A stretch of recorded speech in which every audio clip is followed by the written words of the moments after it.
Hey, what's the deal? Episode 166. We made it podcast. 166. Something like that. It is kind of iffy over here. No, it's not. Make sure you go on YouTube. You can see Caesar's arms. We made it podcast on YouTube. We made it podcast.com. I'm going to try one more time with Twitter, and then we'll make another. Just make a new one. What are we wasting time for? It's about to be Champions League final. With the Here we go, starting over again near the final. I guess. Anyway, we made a podcast, episode 166. Make sure you follow us on Instagram. I want to say two things before we get all the way started. We got a lot to talk about. We're going to recap the Champions League fake semifinals. We're going to preview the fake final. Talk about, obviously, Quique Setien getting fired and Ronald Koeman getting hired at Barcelona. Not the Koeman from Bayern either. Not the beater. That we know of. Maybe talk about Demba Ba and Ozil talking about China again. Maybe talk about some transfers. Maybe talk about Higuain saying why he won't go back to Argentina. Caesar holding out on me. Helping out. And maybe Liga starts this Friday, so maybe we'll talk about that a little bit too. But before we get started all the way, one thing I just want to say about our Instagram, okay? I just want to make this very clear. We have no idea why we have 700 something. Okay. Look, one day, years ago, this was in 2017, okay? One day, I started getting notification after notification. Before you do that, that was a week after we had like a post from Messi, a Messi post that got like 956 likes, all in Arabic. Okay. There was a post we did with Messi as an old man. I wish I remembered that episode, what it was about. Such a good picture, though. Yeah. And that picture got like 900 something likes randomly. Then like a couple weeks later, one random night, I just remember I was at Max Bloom's. My phone gets blown up with followers from Turkey and Egypt. Me too. I forgot what I was doing. I was like, I have to put my phone on mute. It's just, it won't stop buzzing. I might delete the app, dog. It was insane. And then we had like 1,000 some followers. It's gone down over time. We did not buy those followers. I don't know if somebody bought them for us or something like that. Thanks, I guess. I don't know if somebody pranked us. I have no idea.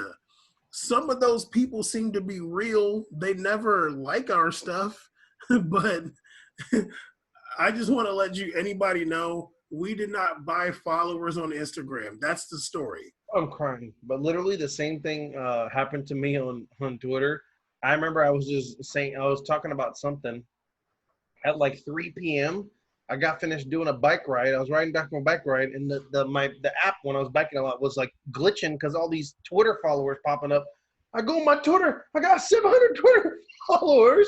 I have like 400 more. And they're all body as hell. I don't know who these people are, but they're mega bots. And I'm like, all right, well, I can't delete you, so I'm not going to welcome, I guess, robots. Yeah. But I don't know if someone keeps fucking pranking me. Maybe it's some person from the past. I don't know what's going on here, but, No idea. I think we're being attacked virtual warfare, but all right. Maybe it's those old Juve fans that think we're Ronaldo haters still. I don't know. Okay, also, really quick before we start the episode, damn, you do got 700 followers. Oh, that's cute. You got our picture in your header. Caesar is a perennial changer of bio and pictures. Like, what does perennial mean? You could never keep up with Caesar on the bio and the pictures. No, I'm definitely gonna change my picture like today, but I got it was too hot to move around. It was like I was literally sweating. Right now, I'm sweating in the crib. Caesar literally got some Hawaiian Valley in here. So cap. Manoa Valley, definitely Manoa Valley, dog. Just know right here, Manoa Valley's original right here. Okay. Anyway, homie, not Mission Viejo. Also, really, really fast. The reason why we don't ask for donations. Now, I haven't coordinated this with Caesar. I'm going to say this really fast.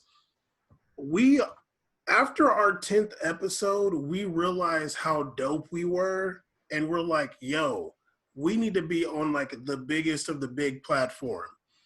The podcast is cool, but basically it's been an audition for a bigger platform. So that's why we never been like on the donation, donate kind of train. We don't really need that much to produce the podcast. And also, we've always looked at it as we're doing this to show how dope we are for when we get on the bigger platform, which we absolutely deserve. I mean, Yes. And I wouldn't want somebody that's like been donating for forever and then see us on like ESPN walking around in suits and be like, well, damn, they just abandoned us kind of thing. I wouldn't want somebody to feel like that. I hope they do. Well, there's no reason that they would because we're not donate asker for us. No, except for the $3 I got from TJ and I never gave to you. Caesar, you got $10 and you still owe me a $5. I gave you $5. I don't remember, dog. I need a receipt. I'll send you a PayPal invoice for $5. Literally, we've only gotten one donation of $10, but our mic was donated, though. RIP. Anyway, let's get into it. Caesar, we had some big games. I'm going to keep it. Can I keep it a stack off the top? Yeah. Ever since, like, last episode, I asked, is there an asterisk? And, like, the fact that you... Here we go. Okay. The fact that you agreed so fast was, like, more... That was like, okay, you just confirmed it. Like, I'm just not as invested, really. I'm having a good time. This is fun. Like, I'm having a good time. You know what this is? We're all drinking some beers. We're hanging out, watching some games. It's one game at a time. All right, cool. And then I'm like, yeah, but you didn't – I don't want to sound mean. You didn't really grind for this, dog. Like, I was thinking about it when I saw the picture of PSG posing after they won. I was like – and they're like, oh, Neymar finally did it. Look, man, Neymar, I love you, dog. I do. I promise I do. Like, I promise my heart feels ways when you do good and you do bad. I promise. You didn't grind for this, dog. You didn't grind for it. You got to go play in Portugal in front of the Subio, statue outside. You didn't have to. Okay, I got to play here. And then Leipzig didn't have to go to Madrid and play over there in the Vicente Calderon and then come back. Like, no one had to really do that. They all just kind of posted up in some Bellagio in Portugal and we're like, all right, it's Tuesday. Here we go. Come outside. Depay's walking out comfortably in Louis V bags, spray painted. I mean, like, that's cool, man, but you didn't have to do an away game. That shit sucks. Also, for France, they canceled the season. These fools are literally starting on Saturday. Like, it's all upside. It's literally the upside down right now. Shout out Stranger Things. It's the upside down right now. And it's just not like, I'm sorry, it's not the real Champions League. Like, it's just not. Like, I mean, MLS had the MLS Backers tournament and the MLS season just started. So what was even the point of the tournament? Was it to validate a good team? No. It was to get ratings on TV during an empty time slot because there was no sports going on. All these sports, including Champions League, were like, we got to get on TV. There's nothing on right now. This is great. There's La Liga's going to wrap up, and then we're going to be the only thing left. This is our gap right now because it's going to be a long time till people tune into Champions League for real again, which is later on. So they just want to get a time slot. And it's a time slot tournament. And also, they're even debating whether the MLS is back tournament cup, like the winner, is a real trophy. What was that joint? Because these fools just started today or yesterday's ago. I'm like, what was the point? MLS back? We should just wait for the season to start. Why do they even have that? So, honestly, I wasn't paying attention to the MLS back cup, and this isn't about that. But no. But they're saying like, oh, was it even like a real thing? Because it's just not the real season or the real playoffs. It's a real tournament. Teams had an option of joining. Like, yeah, some teams and then like some teams didn't join. So they kind of get punished for safety reasons. Like some of these teams joined because they were like concerned about the safety, and it turns to players and stuff like that. There's like different reasons. Some teams tested positive, blah blah blah. You're gonna punish teams for that? It's not like it was a merit-based tournament.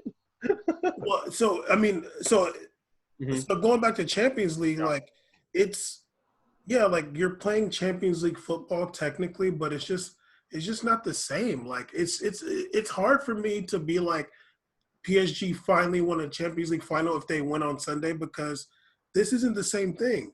I mean, we said this last time, and I don't want to spend too much time on it before we get into the recaps, but Champions League is difficult because you're playing during the season. That's and playing during the season. Yeah, and you're playing a home match and an away match, and there's away goals rules. There's all these different factors that do not apply to this Champions League.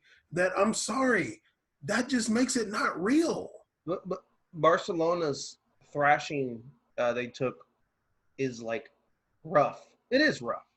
It's a single game rough thing. But you got your ass beat. What's rougher to me is to go to PSG, be down 2-0, whatever that was, or 1-0, then have another game, have the second game or whatever, and then have that tournament happen where they made that massive comeback. Those things are insurmountable because you went with the mindset saying, all right, we just got to go and we're good. And all of a sudden, kaboom, there's like I said, it feels like there's levels to this when I think about the season. Like it doesn't, I think it's great. It's cute that they get to put that check on their book, and what a coincidence. Like the one team that first of all, let's think about this, what coincidence this is. The two teams that won the league that had tied for the most teams inside the end of the tournament was Lyon, and it was Germany, right? The French team, PSG had like one game before this tournament. That was like that match against Saint-Étienne in the final when Mbappe almost got hurt. Like they had like one or two and a couple random scrimmages in the hood against the who knows and that team and whatever the hell.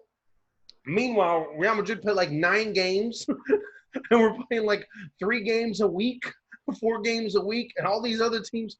Atletico Madrid was midway through a battle to get second and third place, and Barcelona was in a battle too to try to get first. All these other teams were grinding out, and then they had the tournament too. So some teams got to play, some didn't. It was 1-game series, neutral site.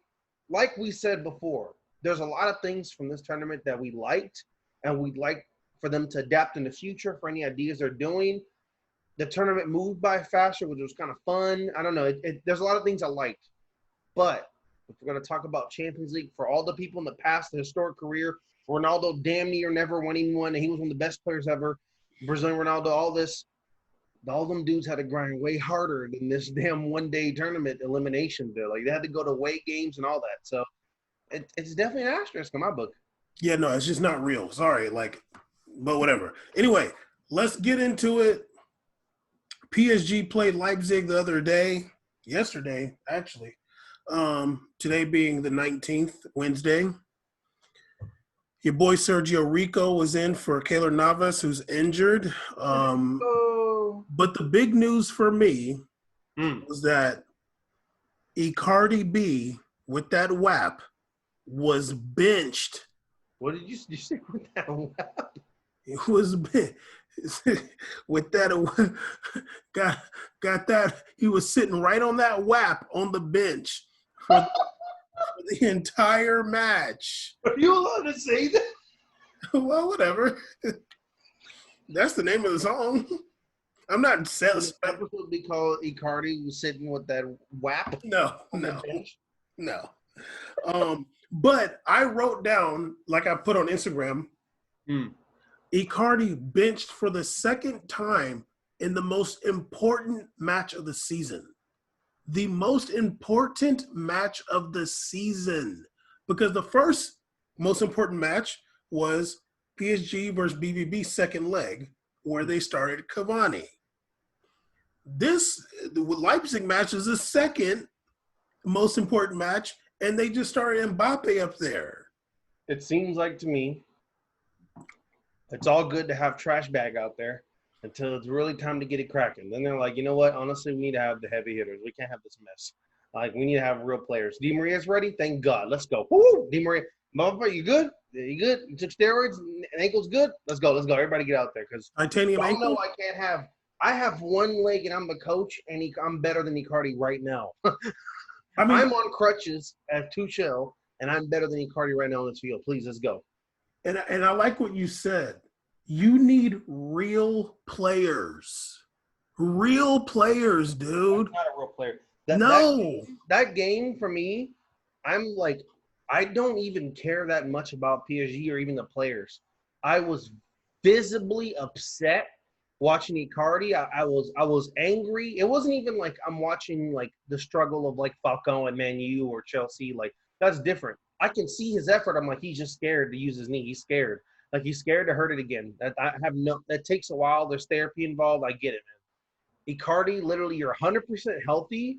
You're just a bag of waste. You're a bag of waste for the money you're paid for. And it sucks. Like, and also, like, I'm thinking about the hype train behind him. All the people going, I can't believe he's not getting caps for Argentina. They probably see that too. They're probably like, you kidding me, dog? Watch 5 minutes of Kun Aguero versus 35 minutes of Icardi, and you'll still be like, yeah, I want the Aguero guy, like, right now, please. No, honestly, what I want to do for this episode is title it "You Need Real Players," and if you can make a 3 picture of Griezmann, Bale, and Icardi, because I can absolutely do that. That's characteristics right there. Those are 3 dudes. They're not real players, man. Even Suarez is literally on his last leg out here. He's trying. He's still doing more than Griezmann. What I never said, we never said on this show that what Suarez has got going on is not for lack of effort. We never said, oh, he's not even trying to play. Oh, he's trying. It's just not there no more. There's a difference.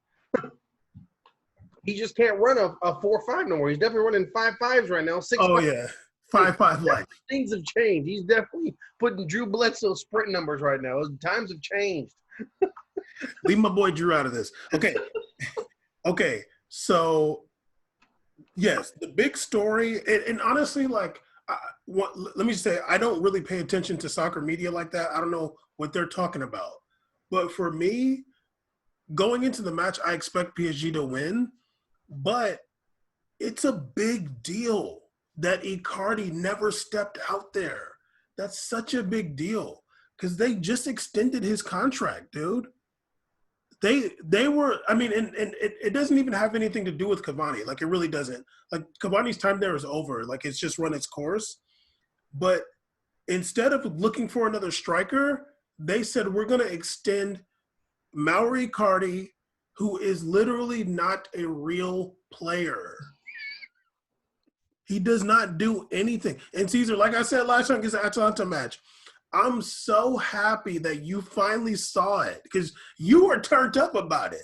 And I was all these games in March, all these games in February before pre-COVID days when Mauro Icardi scoring goals. I'm literally looking at him like, dude, he's so bad. He doesn't do shit. Yeah, and you called it on that one. You really did. I had to. That's all it takes. Just like you told me about, I just really wish you could watch a Barcelona game. I finally got to see it. I was like, oh my God. And then with Icardi, I'm like, oh wow. Like, and I think the Icardi one hit me more because it's like, I don't know. It like, I don't know the guy. I really don't. I hate saying it out of context, but I feel like watching him play like I'm reading him like a book. Like, I'm understanding you as a person, and now things are starting to add up, and I'm really dislike you more and more and more because if you're going to be this renegade Argentinian player that's not getting call-ups, you're Don't do it. Don't do it. House wrecking. Oh God, here we go. You're out here, whatever, just living life. At least be a baller. At least be a thug. At least be out here. I would assume that he's like, his mentality would be like, look, they're not going to call me up. I'm going to make it look like it's the biggest mistake of their lives. I'm going to score whatever. I'm going to do my thing. Or if I'm not scoring, I'm going to try. Even watching Lewandowski today, it's like, Icardi has never done any of this. Like Lewandowski's over here running to the backfield to get a pass back to Suleiman, whatever that dude's name is, the big old obese guy. He's over here doing that. I haven't seen Icardi even cross the middle circle. Like no, and like most center forwards will. I mean, geez, they'll at least put the ball in their foot and turn around and face the goal and just like pass it. Like Icardi just never. Icardi just never ever touches the ball. Now that could be more of a hallmark of. Actually, no, it's not a hallmark of him playing with Neymar and Mbappe necessarily. It's just that he's lazy and he just doesn't want the ball. He doesn't want the pressure. Now that I'm thinking about it, like, I don't want to go too much of a detailed recap. I mean, I do have a whole page here, but let me see. In the first half, Neymar had another like close miss. That was kind of funny. But early RB Leipzig was actually, let me say this. When they started off, definitely Neymar was playing like they definitely played more of like a 4-4-2 diamond. Like, I mean, it was like it was interesting because Mbappe in the beginning was like wide left, Di Maria was wide right, and Neymar's playing like underneath him. And basically when Neymar get the ball, like they kind of converge like towards the middle more.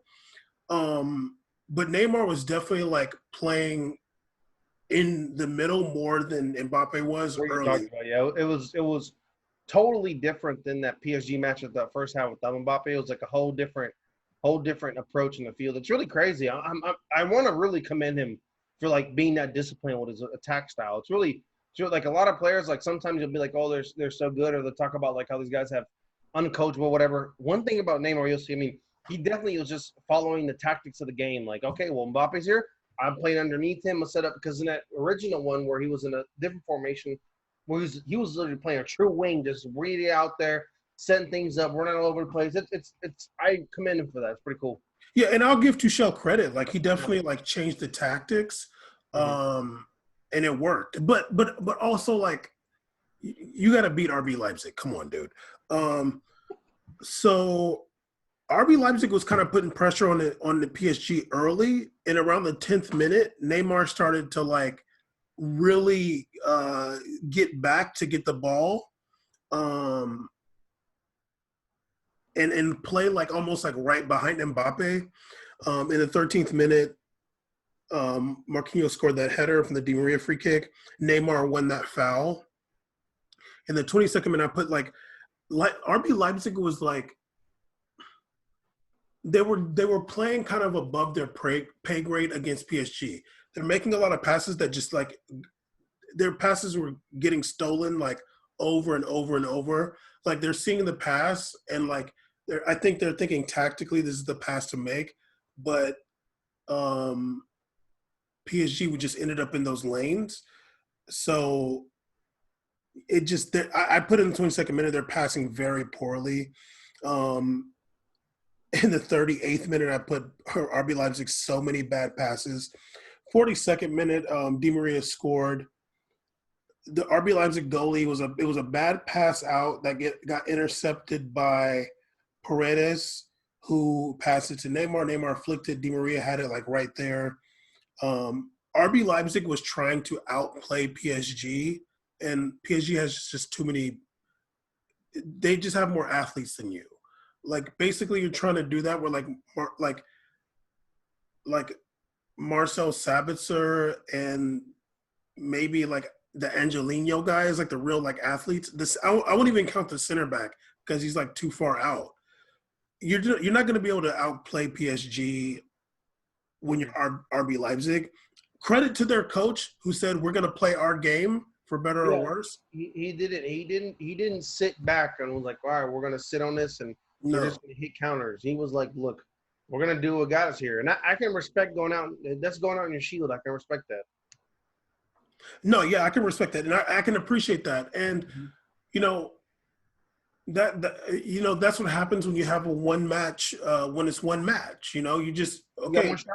Yeah, you just got to play your game and see what happens. So you're just like hoping they can make some mistakes when they have better athletes than you.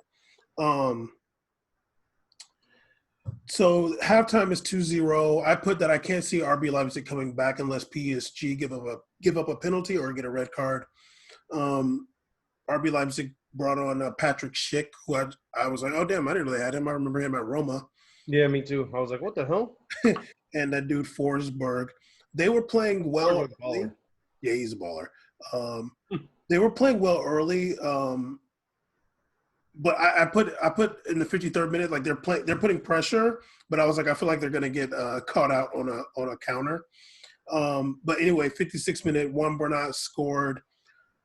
I don't know what the hell the RB Leipzig defender was doing. He I think it was like Ander Herrera was like running after him, or was it Bernat? I can't remember, and didn't even touch him, and he like went down.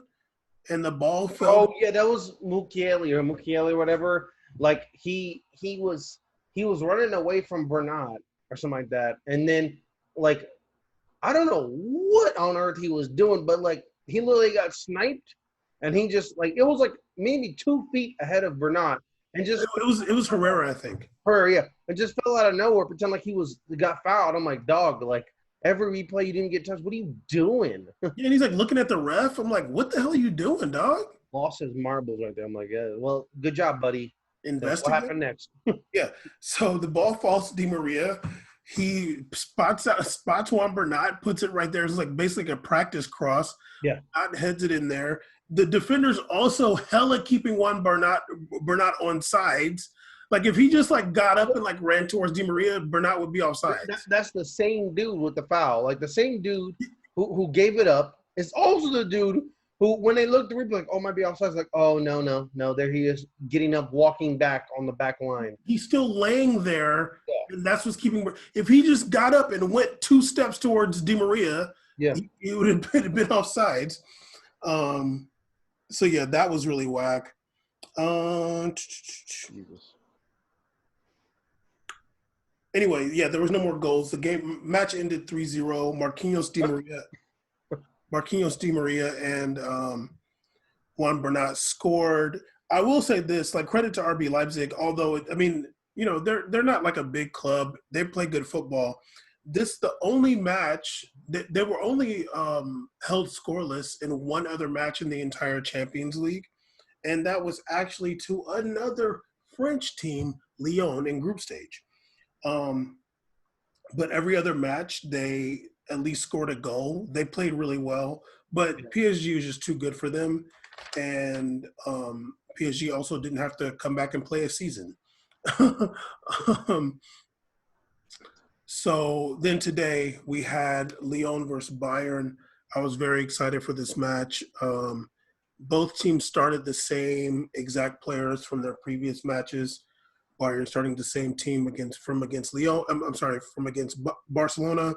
Lyon starting the same team from against City. I had no idea what Bayern Munich's coach's name was until today. Hans. I didn't even really see a picture of him, but his name. I just was. What they call him? Like it. What was his name again? Is Hans Dieter Flick. Yeah, when I was like, oh yeah, this guy definitely a local. That's a local right there. I had no idea who he was. Definitely hired someone known. He definitely hired a local guy right there. Go ahead. Man, 4th minute was so hyped. Your boy Depay had a Neymar miss. I was like, oh, I'm not gonna say what I want to say. Never mind. I definitely was like, life isn't fair. That's a life isn't fair goal. Yeah, I never saw who passed him that ball. He couldn't really get good control of it. But it was like Manuel Neuer came out and made it a hard shot for him. Mm-hmm. I actually have a football question. I did put that Ronnie Lopes yellow kit was horrendous. Ronnie Lopes yellow kit? I know. Wait, Anthony Lopes. Sorry, I always do that. You threw me off right there. I was like, Anthony. I was like, Ronnie Lopes. Literally, I was like, we're talking about Sevilla again or something? Literally every time I do that. 13th minute, I put that Lyon was kind of on Bayern's ass a bit. And I put in the 16th minute that Bayern hadn't really gotten it going just yet. Here's a football question. I'm pretty sure I know the answer, but can a goalie catch a throw in? Mm, that's a sensational question. Like, I'm pretty sure a goalie can't catch a throw in, but that'd be pretty cool if he could, That's though. a great question. I've actually never seen an interaction with a goalie and a throw-in. I've never seen a throw in go to a goalie before. Caesar got the Caesar that computer screen got bright on you. I'm a bitch. However, the back pass rule prohibits goalies from handling the ball that has been deliberately kicked to them by a teammate or after receiving it directly from a throw-in taken by a teammate. Okay. Yeah. All right. That's Opponent. Okay, if the opponent throws a throw into the goalie, he can catch it. But if his own teammate throws a throw in, he can't catch it. No, that's kind of whack, though. no, that's a good rule. Stop giving goalie all these rights. It's ridiculous. I'm also trying to take it away. If the ball hits the goalie's foot, then he can't handle it, though. Yeah, that one I'm down for. Because that's ridiculous. That's like a cheating one. I'm like, are you kidding me? Yes. 17th minute, your boy Ikambi hit the post. He was so close. He was annoying me this match, actually. Dude, I was actually getting really annoyed. Yeah, I don't want to say anything racist, but 18th minute, your boy Gnabry scored. He did it by himself. He said, "I got it, coach. I'm gonna put the team on my back, though. Put that left-footed golazo in there." Said all that, yes. What the heck? Oh, I actually asked, was he offside in the lead up? Because he looked kind of offside on his initial run, but I never saw another replay. I don't know. Relax, offside police. 1-0 to Bayern at that point. I put that Lyon was making a lot of passing mistakes after that, and Ikambi's kind of annoying. I mean, that Ikambi post shot that he did right before the RB goal we just talked about, that one I'm like, ugh. And then that second one where he got the ball and then Neuer got lucky on the save, I'm like, why are you drilling it in his face? Like, you could have just done one. You could have literally moved 2 feet over here or over there, and you would have already had him because Neuer committed so hard to the front one. I mean, he was committed so hard that his butt was on the grass. Like, he can't move out of that position. Like, it's not like he came in all super proper like this. He came in like sliding in. I mean, you might as well you could chip them. That'd have been nothing. That's literally left. I was like, this might not be the scene for you, Chief. And the commentator, Loki, said that, then took it back and started to feel bad. The commentator was like, yeah, maybe he had nerves or something in that moment. And then the other guy was like, well, he's still a quality player. And I was like, nah. Sometimes I would look over the bench and be like, Musa, let's go. You scored 2 last time. We're wasting our time here. I'd be like, Bertrand. Cornet, go up there. Like, I didn't text you. Definitely got a good taste of some of young Maxwell's speed today. Jesus, that man he got burners. The really fun one, there's a play where Goretzka's like pretty quick for his size. Like, he moves pretty good. He plays pretty good. He moves around a lot. He's moving everywhere. He makes cool little runs. I like Goretzka a lot. Like, I like him a lot. That's a really good player. Ridiculous he's on Bayern. Really good player. There was a play where he was really chasing this ball hard, and I was like, and then it was like Maxwell's like, I guess I'll just turn my burners on right now. I don't really do it a lot, but here's the moment. Oh my God, this man. And it was funny because like Goretzka was trying so hard. I'm like, this is not the battle for you, Chief. You're not gonna beat this Ivory Coast in here. You're not gonna beat him. This is all day, homie. And yeah, he's really, really fast. Like, and once again, I'll show up to his defense. I like that he really tracks back to his defense. He's a baller. Yeah, no, he played really well. I mean, he did. Well, we'll get into it. Anyway, so 33rd minute, Gnabry scores again off a rebound. The ball kind of like bounced around and like it kind of just got away from Anthony Lopes, like just in that mix, and it fell to Gnabry. Bayern was just like winning tackles over and over, playing so well defensively.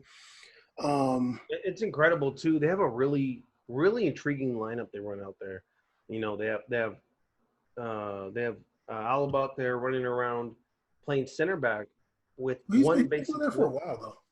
Yeah, but it's just interesting how they run that. Like, they have him playing center back and they're alternating, but like it's like The other center back is usually bigger, more stronger, like taller, and he's like much more like moving around because he still has a little bit of legs left, but he can still get around pretty quick. It's pretty cool. I actually like watching how they kind of set that up, and they have a lot of players that hustle and tackle a lot, especially that midfield. So they play really good defense, just straight up.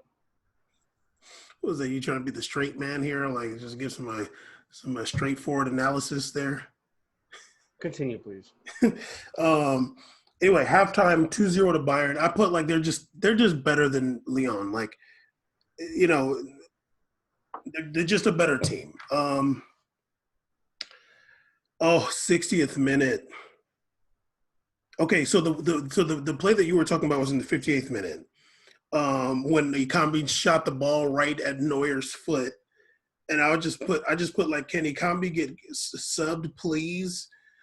Then right after that, he had a cross that was a bad cross. I was like, come on, dude. Why are you still in this game? Like, damn. 67th minute, Jeffrey Adelaide came on for him. Jeffrey Adelaide, he's like so big, but he has some really like nimble feet. He was kind of doing a little bit. It was just too late. Reminds me of my boy Lassina Traore. A little bit, yeah. I mean, a little bit more active than him though, but similar size though. Yeah.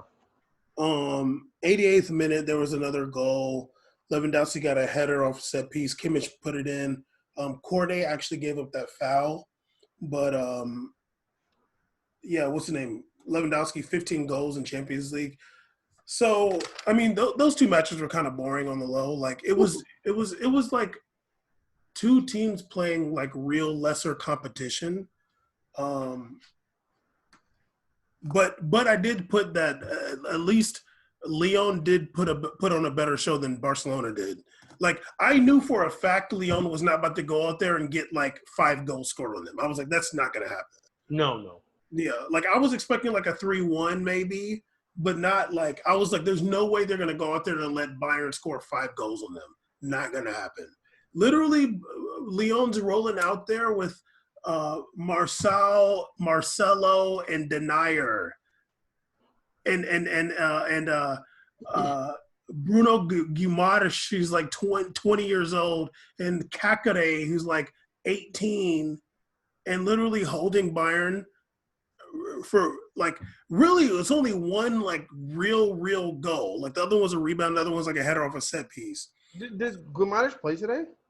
Yeah, he got subbed fairly early, but he played. He was out there. He was doing his thing. Doing his thing is nice. No, he was. He played well. I think it might have been him that gave that pass to Depay. I don't think it was Aouar. I thought it was Aouar. Really? Okay, I don't know. Like honestly, I was like trying to see. I couldn't. That as usual. So good. Yeah, he had some good plays. He also like I think he was a bit tired, and there were some plays where it's like, but he had some good plays too, though. But Bayern's a good team, so like he's not gonna like do too much. No. Anyway, the final, which I'm pretty sure is on Sunday, PSG versus Bayern in the fake Champions League. So basically, let me just say like some more things that make this Champions League final fake. In this lead up, they both teams like missed, like didn't have to play 2 games. Like there's 2 games that they didn't have to play.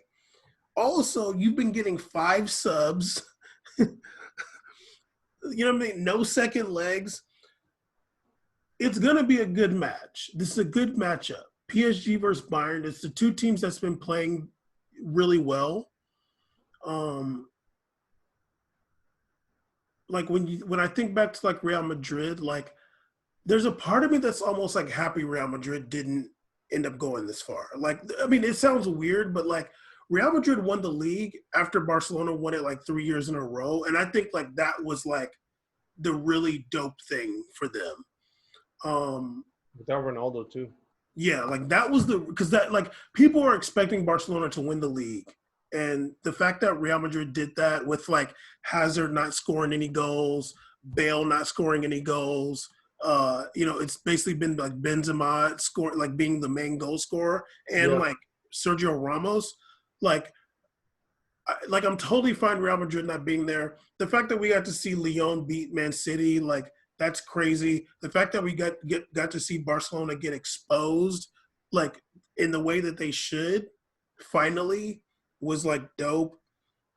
So like these two teams playing each other in the final is like cool. I'm totally down for that. But it's still fake. It is. It's really the best way to say it's just not the same, man. I'm sorry.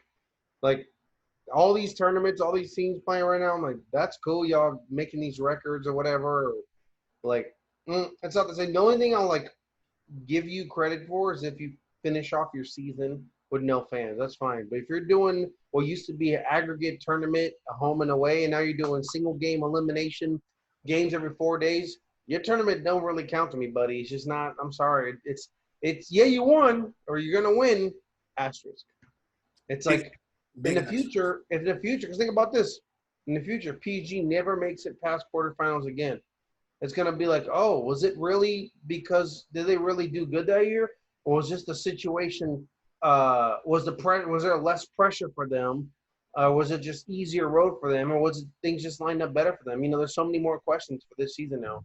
Even Lyon making it to making it this far, it's like watching Lyon versus Bayern, I'm like, that was one. I'm like, like you can only do so much. Like this team, just in Leipzig, like like I'm sorry, dude. Like you guys had a good run, you did your thing. Congratulations, both of you making it pretty far, and Lyon making it farther in a long time, and so Leipzig, doing their farthest ever in history, which is like 10 years because they're a Red Bull team. That's great, but man, like it's just now you're going to go against the juggernauts, and there's a reason why some of those players in those teams have played endless home and away aggregate matches. Ask Alba how many times he had to go to Real Madrid and back, how many times he had to go to Juventus and back, and keep losing to these teams over the years, and even Kimmich has been around for a while, like all these guys. So, yeah, it's just different. And even the fact that PSG and Lyon haven't they played friendlies and they played a couple like competitive matches, but they didn't have to finish their season, and these other teams had to finish their season. So, Neymar was out here playing football league with Thiago Silva in the beach.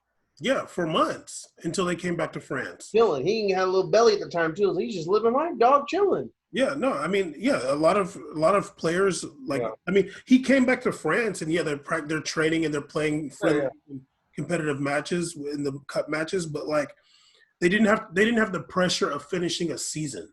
No, they didn't have the pressure of going 100%. Yeah, like Real Madrid were like scrimmages. They're never going all out. You go all out when it comes to these season games. When you come to the finishing and winning the league and all that. You tell Lyon they had 10 games to get into a Champions League spot because they were sitting at 7. You think they were going to go hard? They were going to go all out. And that's the thing with Real Madrid. Like Real Madrid, of all the teams that were left, they played the hardest. Like they were the ones that's like really fighting for a trophy. Not like City wasn't fighting for a trophy. Bayern Munich's already like they solidified, and they stopped playing like in June or April. Like they started playing a long time. They stopped playing a long time ago. Yeah. I mean, yeah. When the hell did Bundesliga stopped a while ago? Yeah. And they also play 4 less games than most teams. Juve had like a little bit of pressure. Who beat Juve? Oh shit, Lyon beat Juve in that second leg. That's right. I mean, yeah, Juve had some, but like, yeah, it's just whatever. It's just different. It's different. To be fair, Juve did had to like battle to win the league too. They only I think won by 1 or 2 points. I think they won by like 4, but yeah, there was a time where they were still like it was iffy for them. Yeah, they were jockeying the 1 and 2. Yeah, I feel like they didn't win it. You're right. It was 4. They didn't confirm it in the last game. It was the second to last game to confirm. Exactly. Because they like lost the last game or like the last 2 games or something like that. That's the one Ronaldo went Afro mode. I was like, okay, I guess you're just chilling today. So big news coming out of Barcelona after their 8-2 loss, where they only scored 1 goal. David Alaba gave him another one.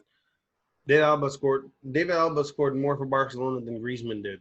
And Messi in that match. Combined, yeah. He scored as much as Suarez, Griezmann, and Messi combined. And Fati. and Ansu Fati. And Yeah, we're done. We're done. We're done. um, so they fired Kike Setien and they have hired your boy Ronald Koeman. Not my boy. Um, Everton reject. I want to talk about Barcelona a little bit. I don't even care about them. I don't even care about the Koeman hiring. Like, Let me start off real quick before you go off. The Koeman, first of all, if anybody ever followed Koeman, you know Koeman was had an unlucky spell at Everton. I always thought he was kind of whatever. I thought he's whatever in Netherlands. I didn't think he was that good. He's just kind of a name because he's a former player for Barcelona. I think he's more of a name for that, but I don't think any results really added up to him being that guy. Look, with Barcelona, it's like every day they just show me reasons why they're just going to keep on failing. That's what I see right now. keep on what? They're just they don't know, they're not going to be able to fix things. Like What did you say? Keep on what? failing. Oh, okay. Like sure, the Setien, who his name really bothered me because it reminded me of Super Smash Brothers character name. It sounds like when the guy says PK Fire, it sounds like just like that because his name. I'm glad he's gone. But the thing is like there's what would happen, what the real issue was out on that field. What the real issue was who set up that team on the field. What the real issue is every single move and who was involved with all the moves going forward since the departure of the treble year. What has changed since then? What moves have you made? Who made these decisions? That's where you start going to vet what's going on. That's why people are talking about, oh, they want just the new elections to happen. They want Bartomeu out. Makes sense because he ain't done nothing good for them at all. So it just looked like a classic con man again. When he comes up, he does an interview and he's talking about, Messi. Messi's not going to go anywhere because Messi's part of this big new project we have. Dog, like, buddy, like, if I'm going to keep it so real, man. If you're starting off with Messi as part of our big new project, I feel like to me you're already setting yourself up for failure. That's not what the approach needs to be. Yeah, you need to paint Messi's toes whenever possible. Very true. He brings you all the money in the world, but you do have a big club name. You have a big brand. If I'm the president, if I was a new president, if we were the new acting presidents of Barcelona, and we betrayed my family and the Basque family, and I came to go work for the Catalonians, my approach would be Messi's extremely important, but what comes first is bringing back Barcelona. I want to bring back Barcelona because Barcelona was Barcelona before Messi was there. It's been a massive club for years. And the biggest issue this club is having is understanding the value of players moving forward and the whole structure. I would want to revamp the whole joint. And Messi, I tell Messi, man, you can be here and be a part of this. And we're going to be changing up everything. But I'm going to let you know right now, day forward, this is not going through you.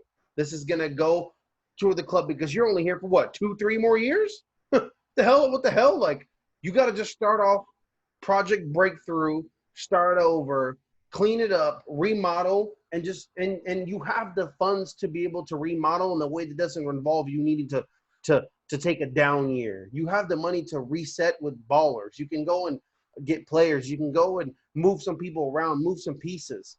It just seems like to me when you're already starting off your approach of, yeah, Messi's a big part of the plan for this new project, it doesn't seem like to me you're addressing the issue because if you watch that game, I'm going to keep this stack. Messi was one of the issues out there. He was one of the problems. He certainly wasn't not to blame. He was one of the people. He didn't score. He didn't put in his – he didn't go – even the year before that, YNW Messi lasted one game. I'm going to run a whole fucking project to a guy that's going to give me YN 1 year, one game. That would have been great if this fake tournament was happening last year. That would have been great.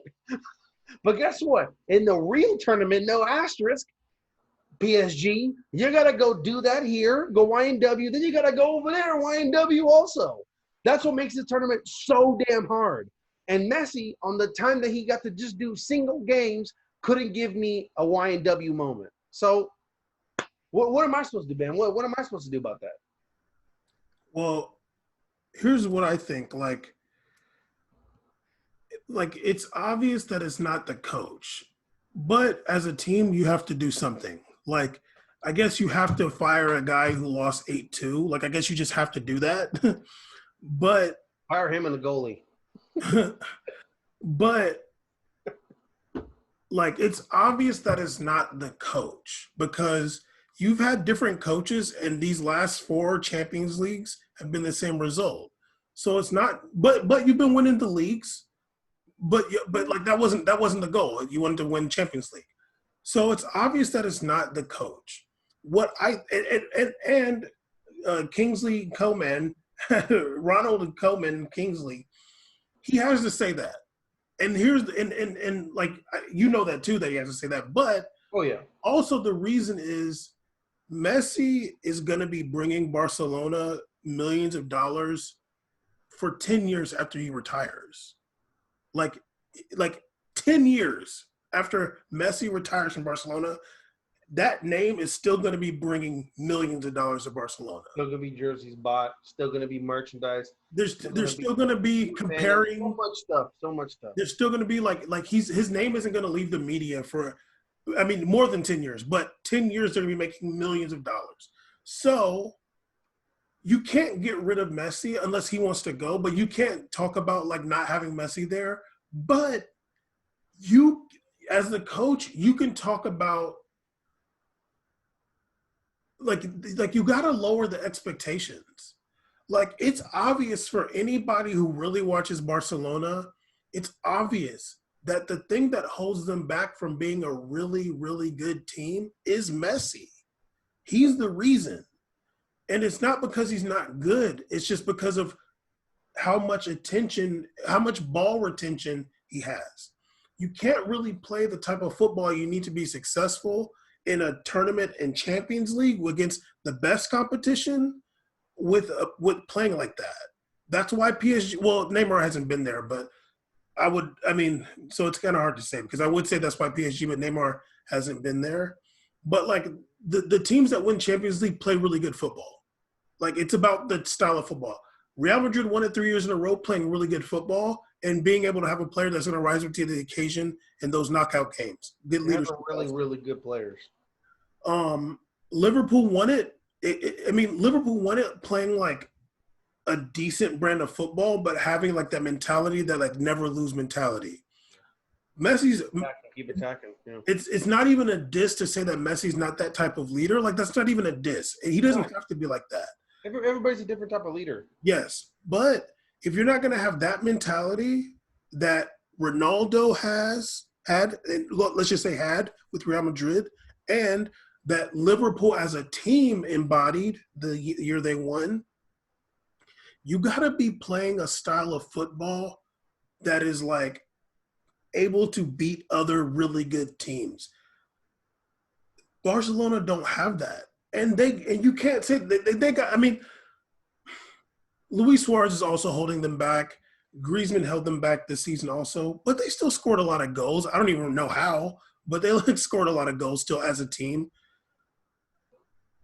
Koeman, now, at the same time, I think Koeman is such a bad, desperate hire.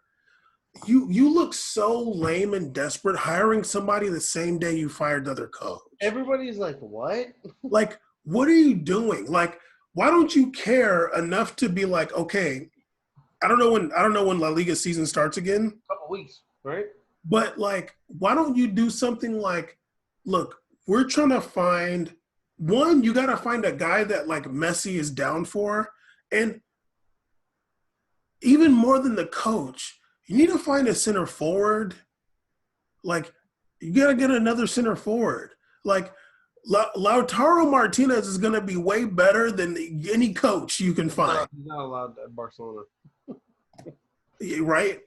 So, he's too good in Argentina. That's not allowed. Kun couldn't even make it over there. But it's just like, it just seems so desperate. And it seems like you're not really, like you don't really want to succeed when you're hiring a coach the same day.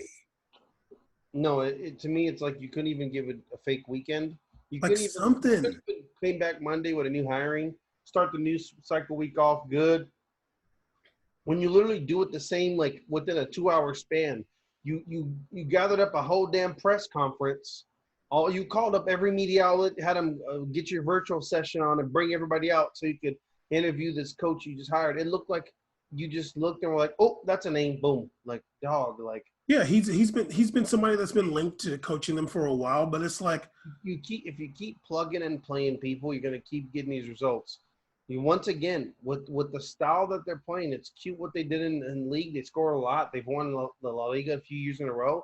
But look at what happens in Champions League when it gets real, when the grind comes, when it comes to where it's not like you have to go beat Ibar and score 5 goals to win the league.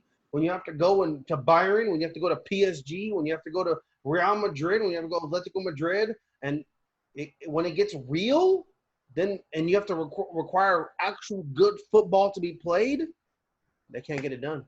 you gotta have good football. Kike Setien played good football Real Betis. Yeah. It's not like he doesn't know what good football looks like.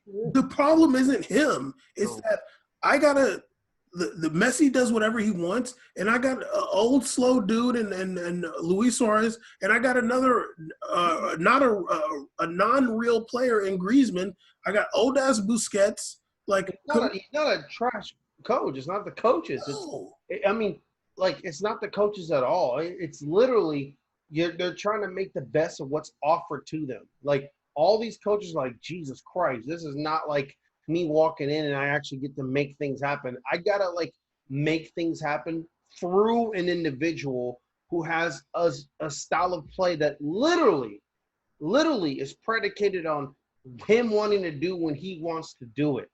It's not like every time I go to the right, the winger is going to move forward and make this run, the right wing. No, it's the ball is going to move around the field, but when it's going to eventually end up on the right side, and it's going to start developing, and everybody around him has to just kind of be ready to receive it. And we don't know. And if you do, just make a run. Like it's weird. Like it's not.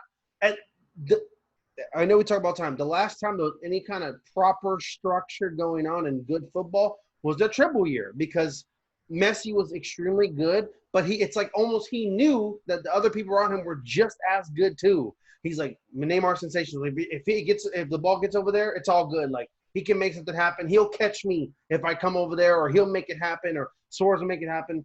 Now it's like he knows that Luis Suarez's best friend, his knees are gone. Everybody else is whatever. He doesn't seem to maybe value everybody else, and the game is just predicated to him doing kind of like that Kobe goodbye year, where it's like, oh yeah, I'm gonna put up these 50-point games, but we're not gonna make the playoffs.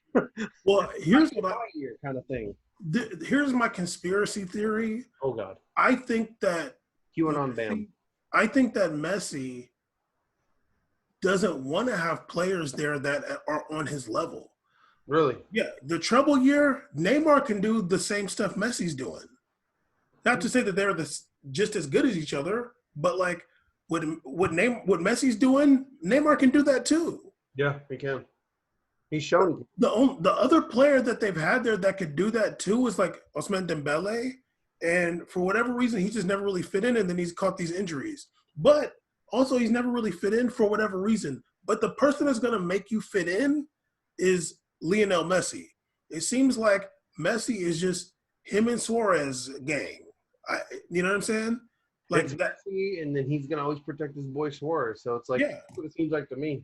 And it's like, yo, like the position they needed for the past 2 seasons is somebody to play that middle channel. And for whatever reason, they have not looked for a player to play in that role. And I have to blame Messi. Because look, man, if all these moves are because Messi didn't like this coach, if all these things are happening because all this cohesion doesn't work with Messi, or this is because of Messi, so when things don't happen or fall apart, I'm gonna blame him too. Yeah, and if you're gonna sell me that he is this player, this president player, basically, and everything's going through him, and this is his club, and needed to cater to him for all this, when things don't work, then whoever the hell you're telling me they need to cater to, it's his effing fault too. The responsibility is a two-way street. It's not responsibility only when it's convenient for Messi. Responsibility when things fall apart. And then the one time he's ever kind of gotten some slack for it, the fanboys come defending him, talking about, oh, well, this and this. I'm like, dog, like, if you're gonna be, if everything needs to be catered to making sure it's situated around him, then when it's not working, then it's his fault. Then it can't be catered to him anymore. And that's why I'm saying, like, it needs to come back and come back and focusing on the name and wanting him to be a part of it, not having Messi and then Barcelona being a part of Messi. It needs to be Barcelona, and if Messi wants to buy in and be part of this project with the team, then he can be a part of it. That's what the pros needs to be, just to even get anything moving forward, because he's always going to be massive. He's always going to be linked to the club. He's always going to come back. They're probably going to name the goddamn building after him. Who knows? Like, he's that player forever. Like, he's a generational player for that club. So, it gets ridiculous to me. And I think that the approach, the like you said, the Koeman hiring same day, it's weak, soft. What they need to do, what it seems like is that Messi just wants to play with Luis Suarez, or let's say has wanted to play with Luis Suarez, and hasn't really wanted to have somebody who can, like, take the shine from him. And he doesn't want to look like he doesn't have it no more. Yeah, exactly. And you know what? Whatever, because for Barcelona as a club, yeah, you're not going to get the trophy that you want, but no matter what, you're always going to get that money coming in from Messi just being there. And if you don't make Messi happy, he might leave, and then you're done for. It's really funny because I wonder if he remembers who he used to be. I wonder if Messi remembers who he used to be. He was literally the guy. It's like, maybe he does. Maybe he's like, I know what it is to be a new guy to outshine the previous guy. I was that guy. When I came in at number 49, I came off the year after Ronald had a Ballon d'Or year, balled out, was incredible, won Champions League, won the league. They were a sensational team. He led the league in goals and assists, some stupid numbers he had. Obviously was a highlight reel. All that. Then this big buzz about this Argentinian young future Maradona comes in. Here's Messi. Literally plays a couple clubs, finally comes up off La Masia, starts playing on a team with whatever he was, like number 49 or whatever. Everybody's like, holy crap, this young kid is good. What did Ronald do? Sing nothing but praise about him, say the future, he's everything. A year later, out of here. Just like that. Because they were like, here's the future. Ronaldinho's like 28, 29. Let's kind of make some decisions here. Messi's like, yeah, I know what it was. I was that dude. I'm not gonna let that happen to me. So Ousmane Dembele, oh, sorry, buddy, or whatever. Like, whoever is there, and of course that didn't happen with Neymar. That I think maybe what we know of. I don't think it. I'm real with you, man. I don't think it happened unless Messi was doing some like on the low stuff, saying hugging Neymar over here, but then telling President get them the hell out of here, like. Because Neymar's still posting pictures saying, happy birthday, my brother, I love you. I can't imagine it is anything like that. But maybe it doesn't have to be that, because even just, okay, when Neymar, I mean, Messi was still fairly young when Neymar got there. But let's just think about, right now, Messi's 33 and Neymar's 28 or 9. 28.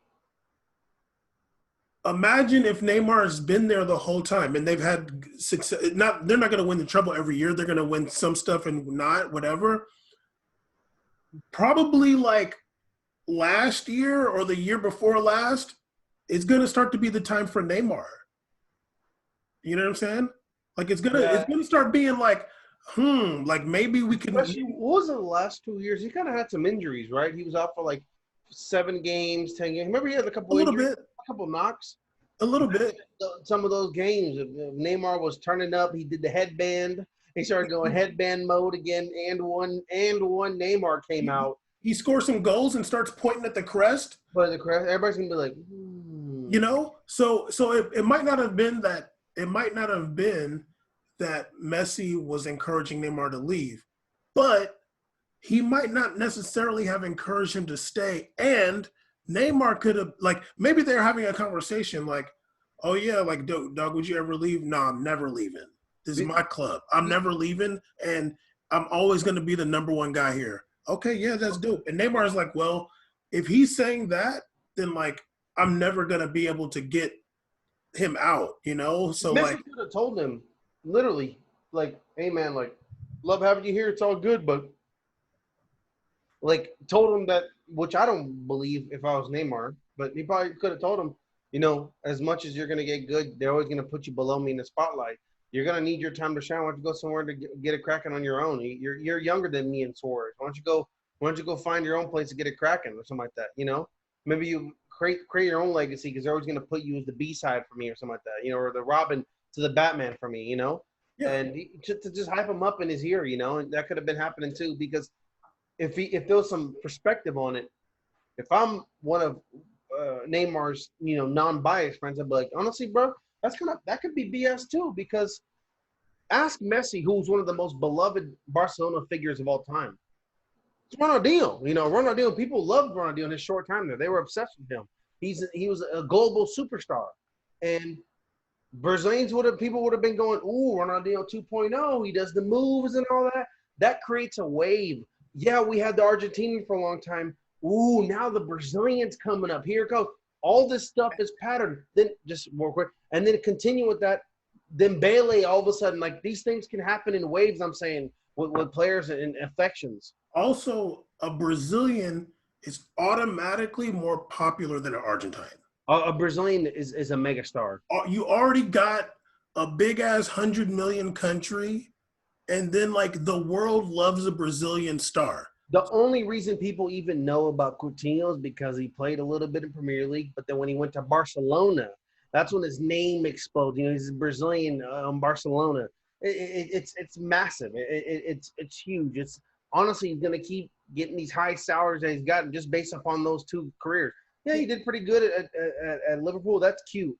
When you play for Barcelona and you're the Brazilian, it's a different level. Especially when you're the winger. You're that guy. So I don't necessarily think that Messi would have said like you should go somewhere, but I could see Messi saying, I'm never going anywhere. So you got to figure it out. I mean, they talking about that Man City stuff. I ain't going over there. I'm here, homie.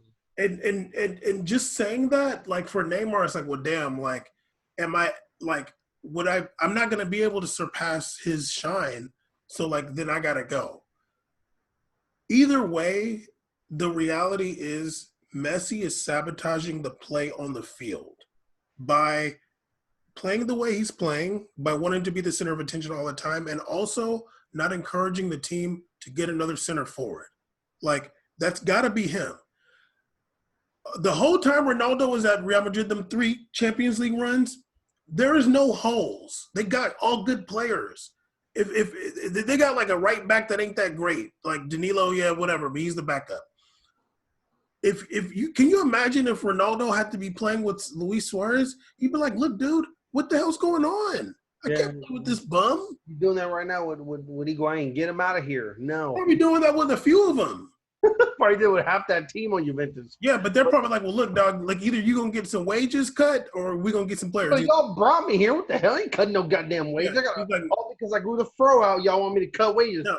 I forgot about what happened to Balotelli? He's like, look, we're going to keep on losing then. If you're talking about my money, we're going to keep on losing. No, he's going to be like, get rid of Higuain and bring Moses King back, please. Oh, wait, you probably don't want to. Anyways, so, Ben, big hater. We're just going off. I'm going to say this right now. I actually want to make an observation about PSG. I think it's really funny that PSG advances to the final. Listen, this is off the cusp of Neymar. It's tied to Neymar, right? Barcelona, but okay. Yeah, but we talked about Neymar. They make it to the final the 1 year after they stopped doing the Jordan stuff for Champions League only. Like all those 3 years in a row, they're doing the cool alternate Jordan kits, which were amazing, and I'm sad it's over. They end that joint, and then now they're in the Champions League final, and those are Champions League only exclusive kits. So, damn. Yeah, and the champion, and the champ. They don't even have the real singers. They have like one guy. It's the champion. He's like champions. All right, guys. There's that one guy on the mic. No, he's like champs. Champs hoodies. Anyway, so Barcelona, get it together.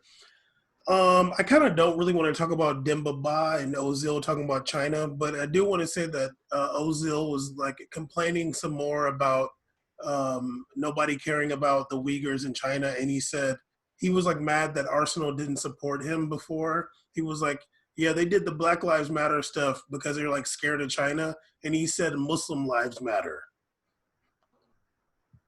That might be fade on site on a Thursday night. That's it. Like not on the weekend, but like if I see you on a Thursday, it might go down. You know what? No, that's a fade on site during the weeks where the protests are happening. That's I'll run you up on those weeks. Right now, I'm like, just get the hell out of here. But back then, I would have been turned up for definitely a fade on site for that one. Because like what? Honestly, like, did you just say no? Like it's okay, but like one is a religion, you know. So it's like. Some of those black people are Muslim too. So what the hell are you talking about right now? Like, what are you affiliating now? What's going on here, buddy? Like, I mean, like, why are you like bait dude of all time? My issue is don't bring up black people. No, what they got to do with this? Don't bring it up. You talk about whatever thing that you're caring about. All of a sudden, talk about that. Keep my name out your mouth. Don't open your goddamn hairless cat face ass talking about, oh, y'all cared about black people. How come we don't care about Muslim people? Like, really? Word? Oh, that just shows you where we're...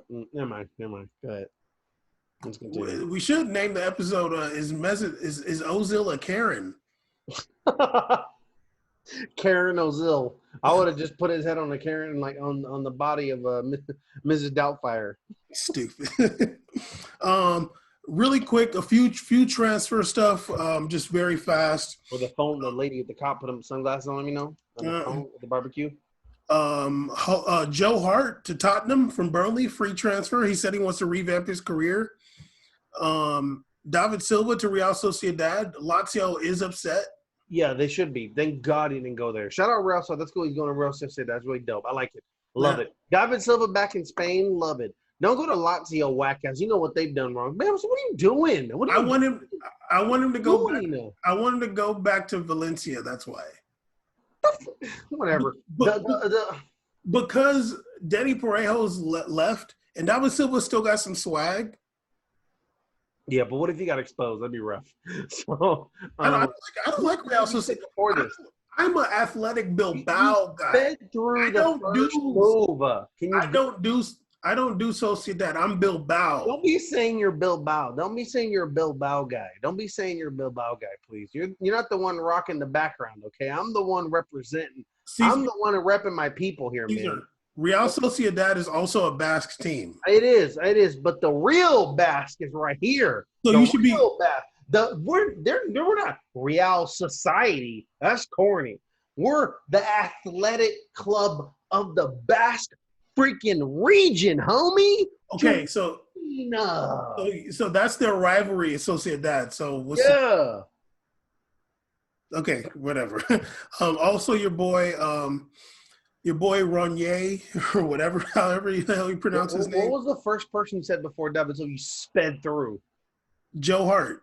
Okay, I'm just excited to be able to say Ho Hart again. Go ahead. Yeah, I tried not to say that, but Ho Hart. The little Brazilian Real Madrid dude or Rainier or whatever. Oh, the homie Reindeer. Yeah. What up? I already got it loaned out. Yeah, he's going to BVB.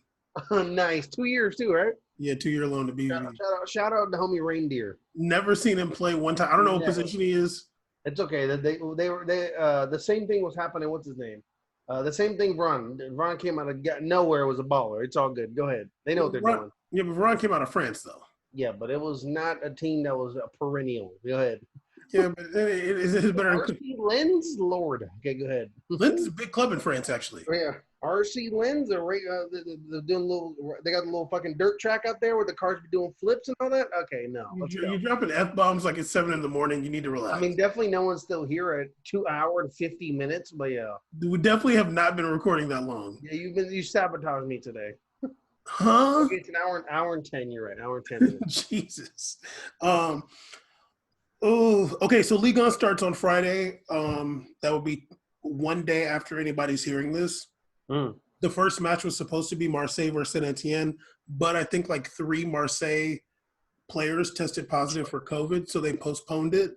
I did read it was primarily from staff. Not players. I thought I saw players. No, I read that like some important player staff members were tested were positive, I guess, and it might have spread because they had one day they all tested good. Then 3 days later, they tested them on Sunday, and a lot of the players contracted COVID or something like that, like the second test. Because I know Jordan Amavi was one of them. Yeah, but they also like there was some staff that they think were the ones that originally spread it to them. Maybe it was a sabotage. Saboteur, huh? But I'm excited for Liga to come back. Is it still in Bien? Yeah, that's all they got. France and Spain. Everybody that moves away from Bien and just making my life so much easier to watch show that like, can La Liga please move, please? It's been so nice with Champions League on CBS. It's been so nice. Oh, I can put it on any screen, tablet, phone, computer, TV. Bien, I'm just stuck. Now I'm getting these. It's full of people. I'm like, oh, come on, man. What are you talking about? It's full of people watching. It's being English. Get the hell out of here, man. Y'all don't have the big ass feed for this. Literally. 1 p.m. in America? Anybody watch this goddamn game? Come on, man. Literally, like 4 years ago, I went to that thing for being, and we're all saying how the internet, the streaming thing was so bad. Still haven't fixed it. But anyway, you want to talk about Higuain or not really? Let's talk about that with the Demba Ba thing. We already talked about Demba Ba. Oh, we didn't say Demba Ba, though. Yeah, because nobody cares about him. We shooting on Ozil. He's a black Muslim. He cares. Yeah, don't be Ozil. Shut the hell up talking about black people, homie. I'm mad about that. I'm pressed. I'm mad that he really did. Out of all the things he said, was like, yeah, they're doing this Black Lives Matter stuff. What about Muslim Lives Matter? Oh, so now you're a race, homie.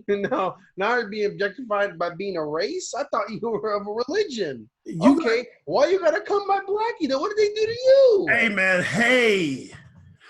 Listen. What's going on? Were you okay?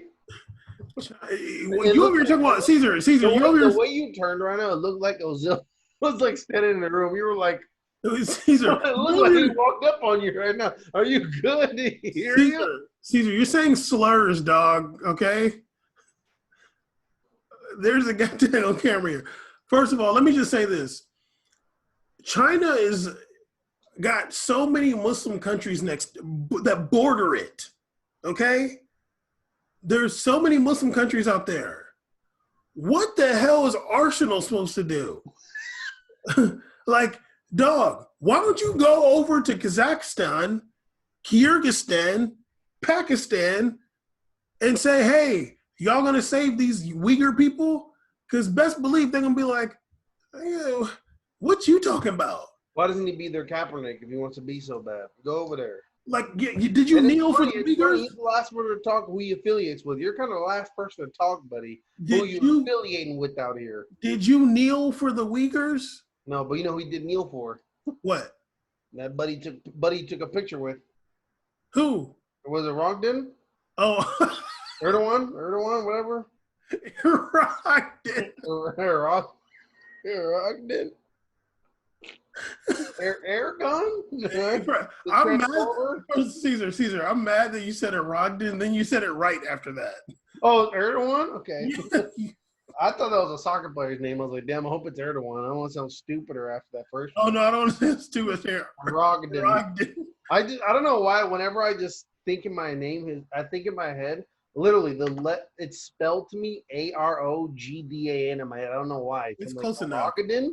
Well, it's just pronounced differently than it's spelled.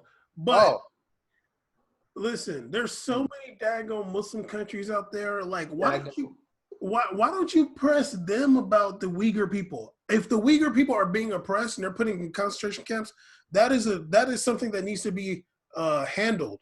But I don't think Arsenal Football Club can do nothing about that. Now, Arsenal is based in London, in North London, if I'm not mistaken, where there are black people present and there is racism. And the United Kingdom was built on exploiting slavery was the slave trade and exploiting the natural resources and human labor and lives of Africa.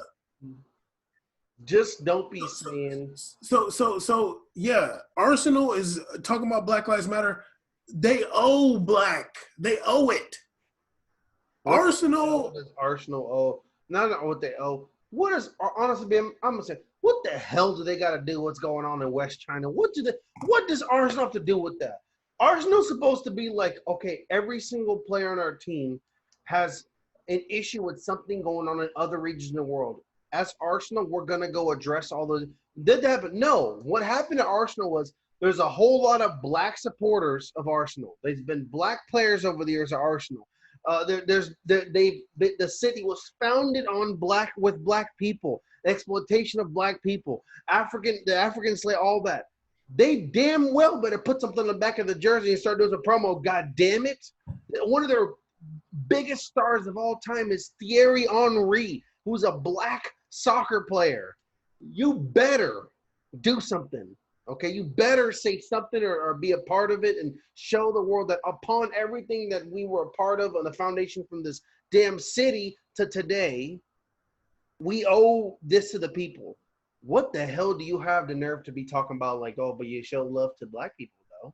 No, why you gotta do that? Are you racist, fool? He might think he's not racist because he might be best buddies with like Yaya Toure or something like that. They might think they're cool. Yaya Toure also hate Africans too, so he's guilty. I know. One time I got black friend. Yaya Toure's my boy. Yaya Toure about to be Kanye's vice president. He's like, I know Danny Welbeck. I don't know what you guys are talking about. I'm cool. Anyway, episode 166, we made a podcast. Caesar asked when I was talking, did the picture, wasn't even paying attention. Showing off them arms. Please go on YouTube and drop a comment about C's arms. Make sure you're following us on Instagram. Make sure you subscribed. Every once in a while we'll get